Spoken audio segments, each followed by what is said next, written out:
college game day in Columbia for the first time in 15 years?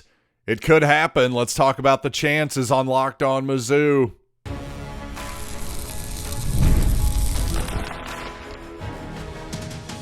You are Locked On Mizzou, your daily podcast on the Missouri Tigers. Part of the Locked On Podcast Network, your team every day. Hey, all you true sons and daughters, I'm John Miller, your Mizzou mafioso, and the central scrutinizer of Missouri Tigers football and basketball. And of course, it's not a foul if the referee doesn't blow the whistle. But what if the referee doesn't even know the rules? And what if there actually is no rule against your cheating? Well, a whole bunch of philosophical thoughts to get into there. And also a lot of Beau Pribula absolute dimes from this Kansas game, and just some excellent Kirby Moore offense to get into later in the program. First, though, this episode is brought to you by Monarch Money. Take control of your finances with Monarch Money. Use code LOCKEDONCollege at monarchmoney.com for 50% off your first year.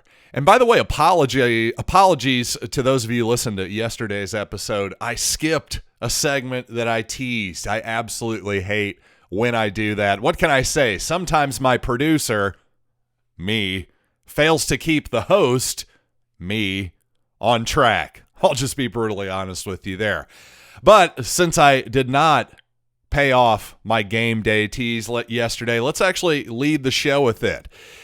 Well, college game day. Could it be coming to Missouri for the Mayor's Cup in week 4? Well, I know this. It's going to be on ESPN or ABC, and that certainly helps the Tigers' case, I would say. The Tigers and the Gamecocks' case, I would say. Either going to be on 6 o'clock kickoff on ESPN or a 6:30 p.m. kickoff on ABC. So a primetime game on a Disney property regardless.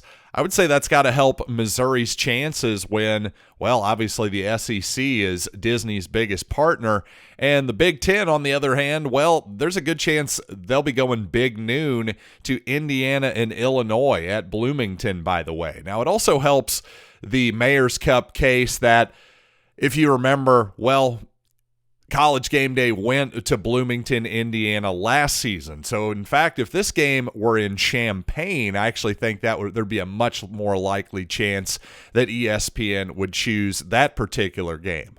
Also, Texas Tech and Utah, a matchup of a couple ranked Big 12 teams. Florida and Miami, a little bit of the luster taken off that one after the Gators obviously lost to South Florida. Though an undefeated Miami team at night could certainly have some luster. Tulane and Ole Miss, another one.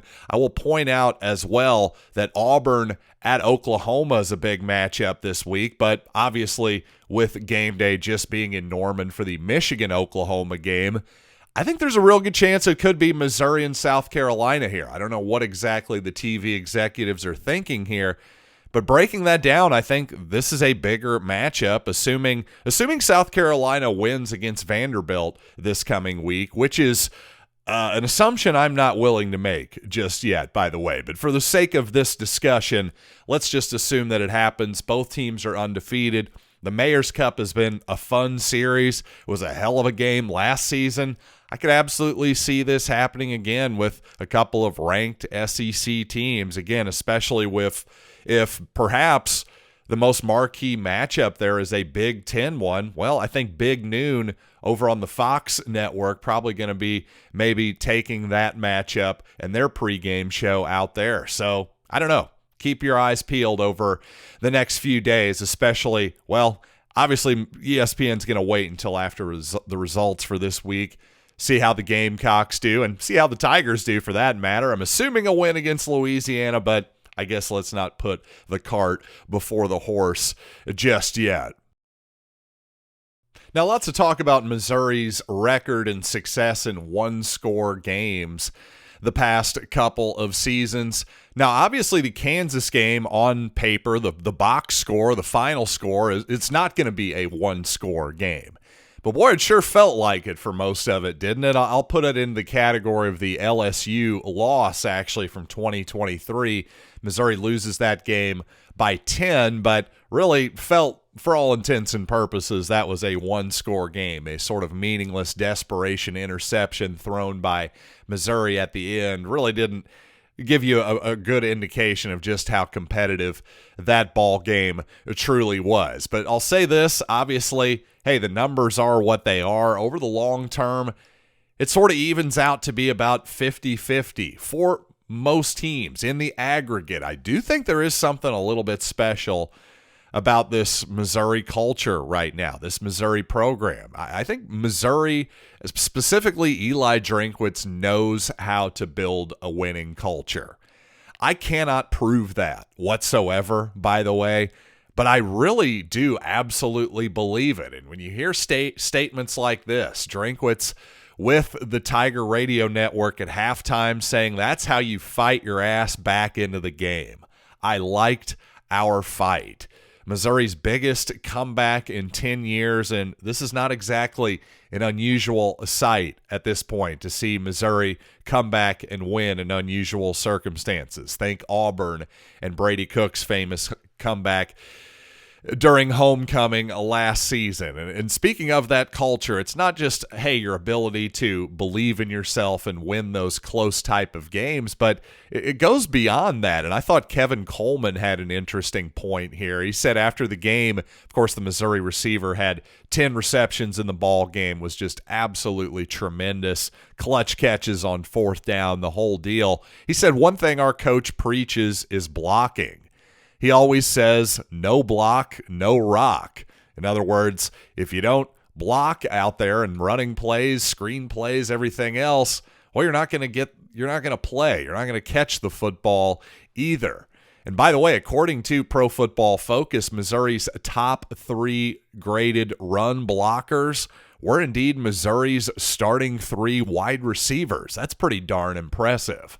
And by the way, Brett Norfleet, not just a pass catcher either, by the way. That's something that stood out from my perspective, rewatching the game from not only my phone footage, but the broadcast as well. I'll tell you, Brett Norfleet was doing work in the running game in a much more serious way than I've seen the last year in particular. I just think that's another benefit, by the way, of having 2 healthy shoulders like Brett Norfleet has right now. So a guy who is just a two-way weapon right now. Jordan Harris doing great stuff in that running game as usual as well. And speaking of the Missouri running game, well, Tristan Wilson played the final 6 snaps of the ball game at right guard in place of Curtis Piegler. I wondered if that was just a run blocking thing, Missouri trying to run out the clock at the end of the game, or was Missouri trying to see maybe preferred Wilson in that spot? Maybe Piegler was a little banged up with an injury. All I know is I'm going to be watching that spot, that right guard spot on the offensive line in particular, for the ball game against the Ragin' Cajuns this week. Anything as far as their workload really wouldn't be a surprise to me this week. One starts, the other starts, or I'd imagine we'll probably see a little bit of a split if indeed Missouri is looking for some competition at that spot. But you know what? I'll tell you this, one thing I missed from the Kansas game this past week was a kickoff violation by Missouri that not only did I miss it, well, the referees missed it as well, and that's causing the Big 12 to actually suspend the referee crew from this past game. Pretty bizarre circumstances there. Let's talk about that and also break down, yes, the film of Beau Pribula, Kirby Moore, just tearing it up on the field for Missouri, especially in those fourth down situations.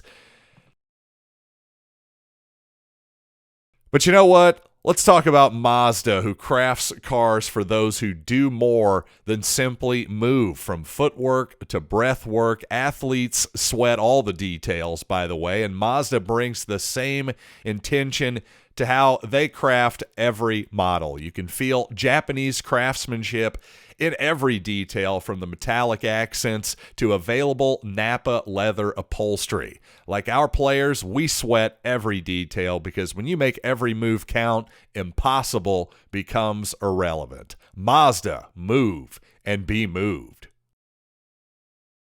And it's time to crown this week's MVP on Who Delivered, powered by DoorDash.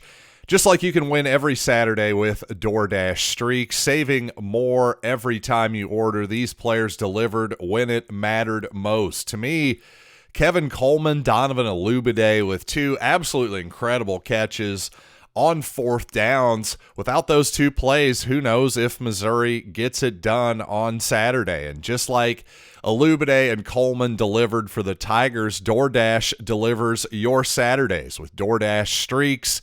You save every Saturday you order. Stack it up all season, and you could save up to $250, including $100 in DoorDash credits. Order this Saturday. Keep the streak alive.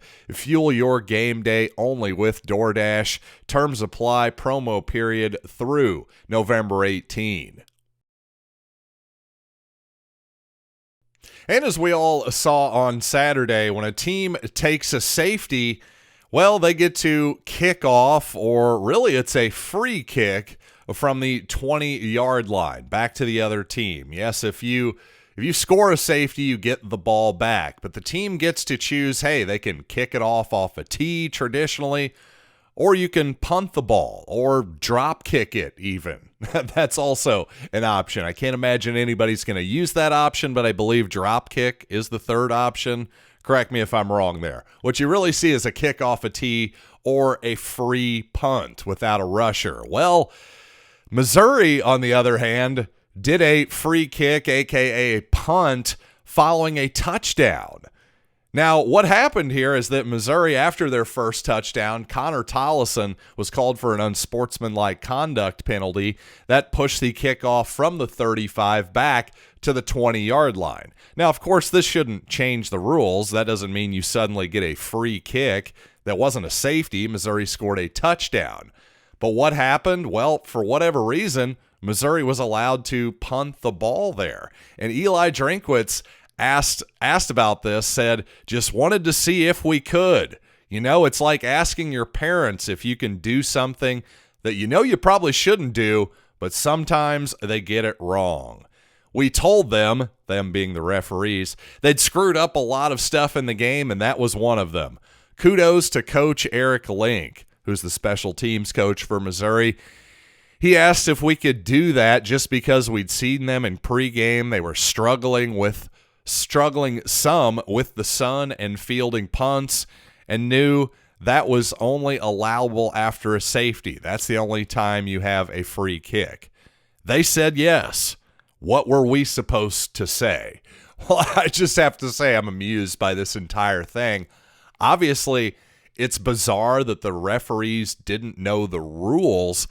I also think that it's kind of bizarre that Missouri even asked to do that. That never would have even occurred to me because obviously, well, you kick the ball off when it's kickoff time. I think everybody knows that rule. The only free kick thing is, well, after a safety or I think a fair catch on a kickoff, something like that.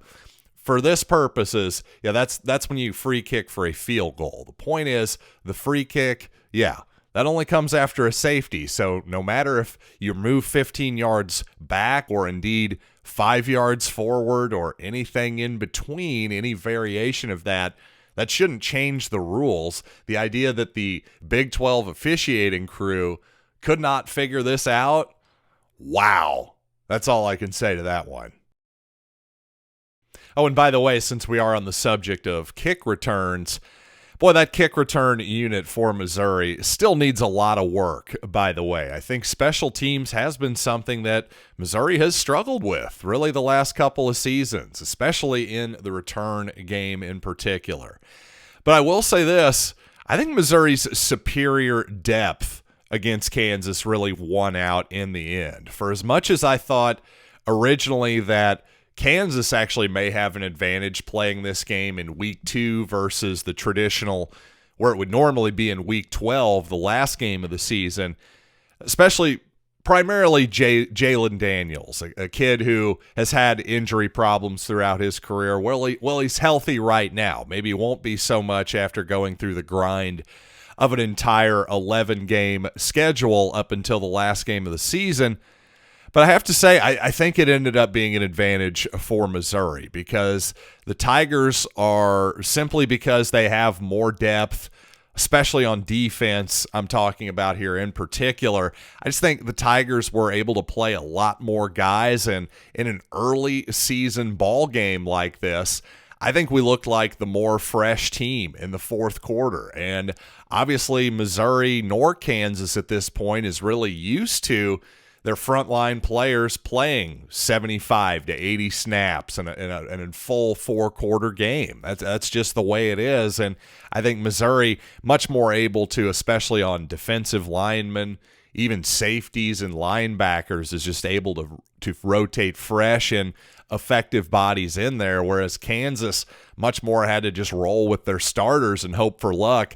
I think by the fourth quarter, you just kind of saw that play out into Missouri's favor. And since I brought up some clutch fourth down catches by Kevin Coleman and Donovan Olubade in the Mizzou-Kansas ball game, you know what? Let's actually bring up that Olubade catch for you, for those of you here on YouTube.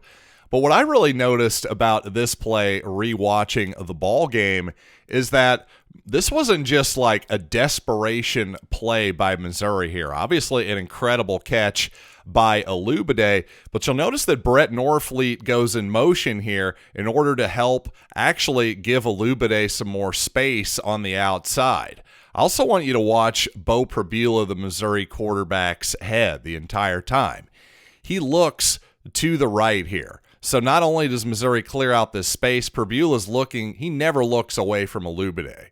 Not only is this an absolutely fantastic catch, this is the look that Missouri wanted on 4th down and 10 with their new fangled toy here, their true freshman. Yeah, he's the number 4 guy, but he's their number 1 target on 4th down and 10, a play that Missouri really, really needed here. So couldn't be more impressed with Olubade's play so far. And by the way, I mentioned the 3 starting receivers had good run blocking grades. Well, Olubade is certainly making his effort out there on several plays, including the final touchdown run there by Jamal Roberts, where Olubade just gets enough of a hand on the guy to help him into the end zone. Hey, that's all you need sometimes, just a little bit of hustle and just getting in the way just enough. Hey, he helped Roberts get in on that final touchdown. By the way, I think I mentioned that Roberts was not touched on that final play. Well, technically the defensive back for the Jayhawks got a hand on him, but certainly not enough to matter. So close enough for government work, that's for darn sure. You know what, let's get to more of my film study to close out the show, including why Beau Pribula was even, I think, better than I thought. On second watch here, man, did he throw some really impressive passes in this ball game and just make some really good decisions as well. So let's get to that here very quickly. But also I want to tell you about FanDuel because the NFL season is here, and FanDuel is making sure you're ready for kickoff with a can't-miss offer. Right now, new customers can bet just $5, and if your bet wins, you'll get $300 in bonus bets to use across the app. And to me, the play of the week here in the NFL is fairly simple. I think the 49ers are a little overvalued right now, at least this week. Getting 4.5 points on the road in the Superdome, to me, I don't even know if Brock Purdy's going to play in this game. So give me the Saints plus 4.5. Are you ready to play? Download the FanDuel app now by visiting FanDuel.com to get started. That's FanDuel.com to place your first $5 bet. And most people cannot name all their financial accounts or even what they're worth. And if you don't have the full picture, well, you can end up leaving money on the table. And that's where Monarch Money comes in. It's not just a all-in-one personal financial tool, although it certainly is that.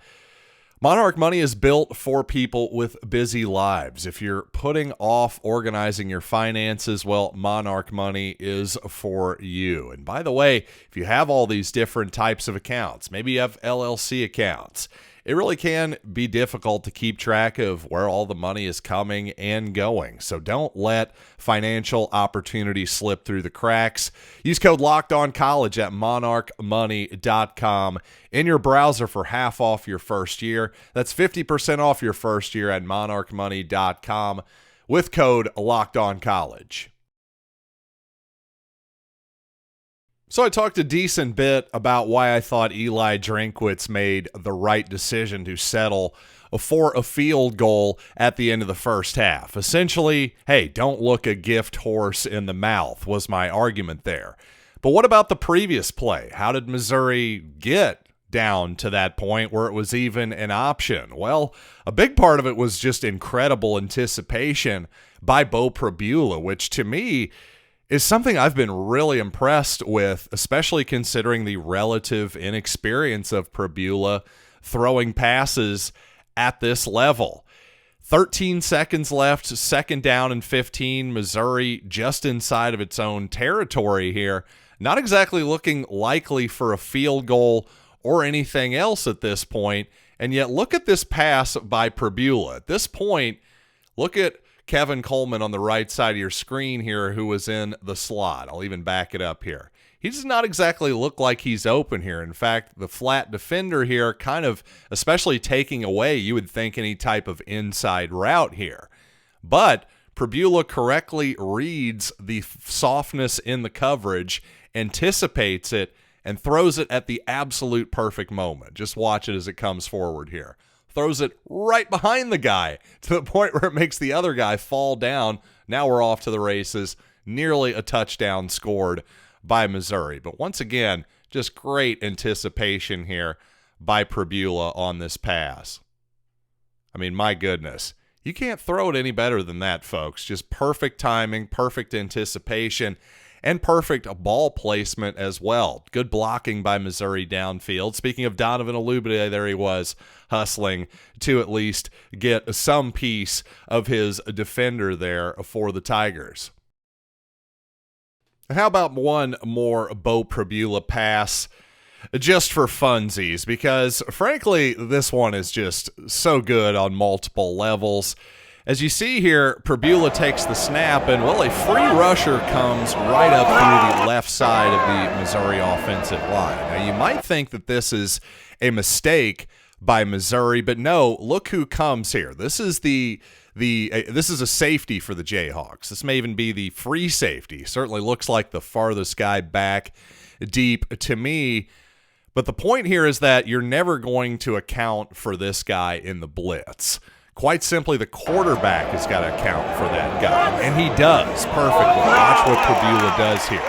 He sees the blitz coming, and in order to buy just enough time, just starts to fade back a little bit, and then look at this throw. As he's fading backwards, throws it right out in front of the receiver, again buying just enough time to get him open. I'm going to freeze it right as he throws this football here. I mean, number 4 is right in front of him here. He's also got to kind of throw it around number 2, who's jumping up in the air for Kansas. I mean, at this moment, not exactly an obvious wide open player here. But if you have some anticipation, you can go, hey, if I throw this way out in front of the out route here, I maybe got something, and boy, does it. What an absolutely perfect pass to Kevin Coleman, for a Missouri first down.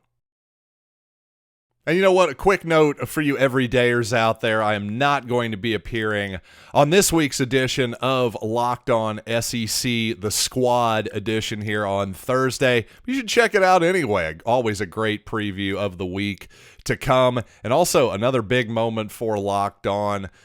College football fans, Locked On and Fire TV present Locked On College Football, featuring Drake Toll of Locked On Big 12 leading the convo, along with two-time AP Coach of the Year Gary Patterson, former college star Jesse Holley, and a bevy of Locked On local experts. A college football preview only Locked On can do. Catch college football kickoff every Thursday throughout the season, only on Fire TV. And until next time, I am John Miller. Thanks for listening to Locked On Mizzou.